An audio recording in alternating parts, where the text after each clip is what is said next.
کے بعد سورہ عبسہ ہے. یہ سورہ عبس مکی صورت ہے. بسم اللہ الرحمن الرحیم. اس کے ایک پس منظر میں واقعہ پایا جاتا ہے. حضرت عبداللہ ابن ام مکتوم رضی اللہ تعالیٰ عنہ نبی اکرم صلی اللہ علیہ وسلم کے صحابی اصحاب میں سے نابینا صحابی تھے، اور ایک روز نبی اکرم صلی اللہ علیہ وسلم گفتگو فرما رہے تھے اور دعوت دین دے رہے تھے، بات سمجھا رہے تھے قریش مکہ، سرداران قریش کو. اور اس موقع پر حضرت عبداللہ ابن مکتوم تشریف لے آئے.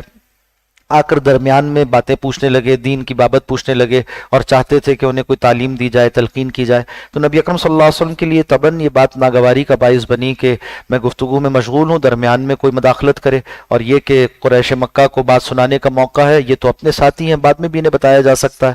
مگر اللہ سبحانہ و تعالیٰ نے اس موقع کو قریش مکہ کی ذلت کا سامان بنا دیا، اور بتایا کہ ان کی تو یہ حیثیت بھی نہیں کہ ان کی طرف توجہ کریں ہمارے نبی مکرم صلی اللہ علیہ وسلم، اور ان کو تو چاہیے، یعنی ان کو تو اس قابل بھی نہیں سمجھا گیا کہ انہیں ترجیح دی جائے ایک نابینا صحابی پر. اور آپ کو فرمایا کہ آپ کو تو چاہیے تھا کہ آپ نابینا صحابی انہی کی طرف توجہ رکھتے، یہ سرداران قریش اس لائق نہیں کہ ان کی طرف توجہ کی جائے. بسم اللہ الرحمن الرحیم. عبس و تولی، ماتھے پر شکن ڈالی اور منہ پھیر لیا. آپ صلی اللہ علیہ وسلم کو طبعاً ناگواری ہوئی تھی، تو آپ نے ماتھے پر شکن ڈالی اور منہ پھیر لیا. ان جاءہ الاعمی، کہ ان کے پاس آئے تھے ان کے نابینا ساتھی.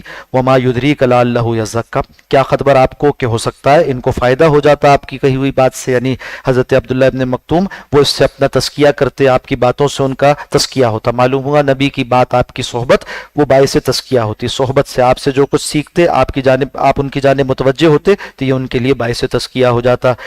او یذکر، یہ کہ نصیحت حاصل کرتے اس کو سن کر. فتنفعہ الذکریٰ، اور اسے نصیحت فائدہ دیتی. نصیحت کسے فائدہ دیتی ہے؟ جو خود آئے تھے، یعنی حضرت عبداللہ ابن مکتوم رضی اللہ تعالیٰ عنہ. اور جو سرداران قریش ہیں وہ تو انکار کی نیت سے سنتے ہیں، کیا فائدہ ان کو سنانے کا. اما من استغنا، لیکن وہ جس نے استغنا برتی، بے پرواہی کی، یعنی سرداران قریش، فانت لہ تصدی، تو آپ ان کے درپے ہوتے ہیں، آپ انہیں سنانے کی کوشش کرتے ہیں. وما علیک الا یزکیٰ، آپ پر تو کوئی الزام نہیں اے نبی مکرم، اے محبوب صلی اللہ علیہ وسلم، کہ یہ لوگ تو غافل ہوتے ہیں. یہ اگر پاک نہ ہوں، یعنی کفار تزکیہ اختیار نہ کریں، پاکیزہ دین اختیار نہ کریں، تو آپ پر کوئی الزام نہیں.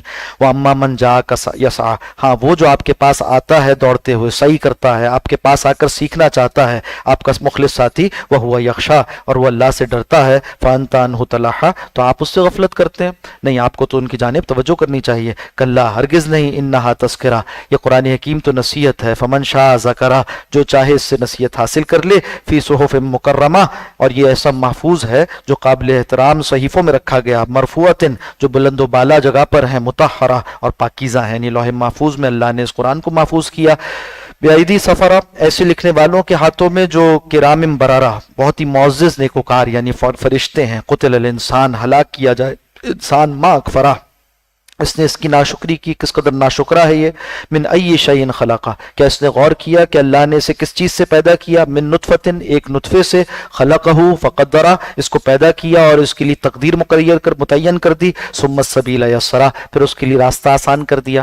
حضرت عبداللہ ابن عباس رضی اللہ تعالیٰ عنہ فرماتے ہیں کہ انسان کی ولادت جو ہوتی ہے، رحم مادر سے وہ برآمد ہوتا ہے بہت ہی تنگ راستے سے. اللہ نے اس کے لیے ولادت کو آسان کر دیا. اسی طرح سے اس کی دنیا میں گزران کا سامان دنیا میں رکھ دیا. ثم اماتہ فاکبرہ، پھر اس کو موت طاری کی، یعنی اس پر موت طاری کی اور اس کی قبر بنا دی.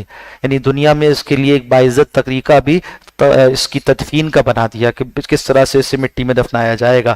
ثم اذا شاء انشرہ، اور پھر جب وہ چاہے گا تو دوبارہ اسے زندہ کر دے گا. کلا، ہرگز نہیں. لما یقض ما امرہ، ابھی نہیں پورا ہوا وہ جس کا حکم دیا اللہ سبحانہ و تعالیٰ نے، یعنی وہ بات ہو کر رہ جائے گی، آخرت آنے والی ہے. فَلْيَنْظُرِ الْإِنسَانُ إِلَىٰ طَعَامِهِ، چاہیے کہ انسان دیکھے اپنے کھانے کو. اَنَّا صَبَبْنَا الْمَاءَ صَبًّا، کہ ہم نے کیسے آسمان سے بارش برسائی. ثُمَّ شَقَقْنَا الْأَرْضَ شَقًّا، پھر کیسے ہم نے زمین کو پھاڑ دیا، یعنی اس میں تمہیں سکھایا کہ کیسے فصل لگائی جاتی ہے اور ہل چلایا جاتا ہے. فَأَنبَتْنَا فِيهَا حَبًّا، اور ہم نے اس میں اناج اگا دیا. وَعِنَبًا وَقَصْبًا، اور انگور کی بیلیں اگا دیں اور سبزیاں اگا دیں، ترکاریاں تمہارے لیے. وزیتون ونخلا، اور زیتون کے باغات بنا دیے اور کھجور کے باغات بنا دیے. وحدائق غلبا، اور اتنے گھنے باغات بنائے طرح طرح کے. وفاکہۃ وابا، اور پھل اور ایسے چارے بھی بنائے جو آپ سے آپ اگتے ہیں. فاکہہ، پھل اگتے ہیں اور چارے بھی اس میں اگتے ہیں. متاع لکم، اس میں فائدہ ہے تمہارے لیے. ولانعامکم، اور تمہارے چوپایوں کے لیے انہیں چارہ بھی دیتے ہو تم. یہ جو الفاظ ہیں فاکہۃ وابا، حضرت صدیق اکبر رضی اللہ تعالیٰ عنہ سے ایک صاحب نے پوچھا کہ اس کے کیا معنی ہے، تو خاموش ہو گئے.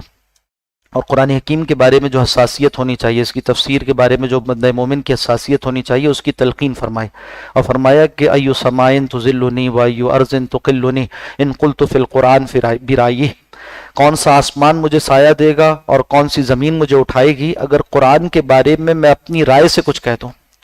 معلوم ہوا جائز نہیں کہ قرآن حکیم کی تفسیر اپنی رائے سے کی جائے، قرآن حکیم کی تفسیر تو رسول اللہ صلی اللہ علیہ وسلم کے فرمان کے مطابق ہوگی۔ اسی طرح ائمہ مفسرین، ان کی جو رائے ہوتی ہے وہ ان کی ذاتی رائے نہیں ہے، وہ علم سے ماخوذ رائے ہے تو وہ درست ہے۔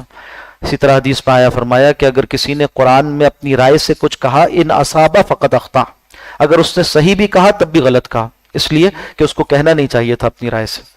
اس میں تو یہ کرنا چاہیے تھا، ترقین آپ صلی اللہ علیہ وسلم نے فرمائی کہ جتنا کچھ جانتے اس پر عمل کرو، جو نہیں جانتے اس کو لوٹا دے اس کے جاننے والوں کی طرف۔ علماء سے پوچھو، وہ بتائیں گے، جن کی زندگیاں پوری تفسیر کے علم میں پڑھتے پڑھاتے، اس کے معاون علوم کو پڑھتے پڑھاتے گزرتی ہے، وہ رسوخ فی العلم کے حامل ہیں، وہ بتائیں گے۔ کسی چھوٹی بات میں بھی اپنی طرف سے کوئی رائے نہ کرو، اپنی طرف سے کچھ کہنا یہ گوارا نہیں کیا جا سکتا۔ یہ ایسے آسان بات تھی، فاقہہ کسے کہتے ہیں، ابا کسے کہتے ہیں، عربی زبان کے الفاظ تھے، چاہتے تو صدیق اکبر فرما دیتے کہ بھئی پھل اور خضرو چارے کو کہتے ہیں، مگر وہ چاہتے تھے کہ اس حساسیت کو تلقین کریں بعد والوں پر۔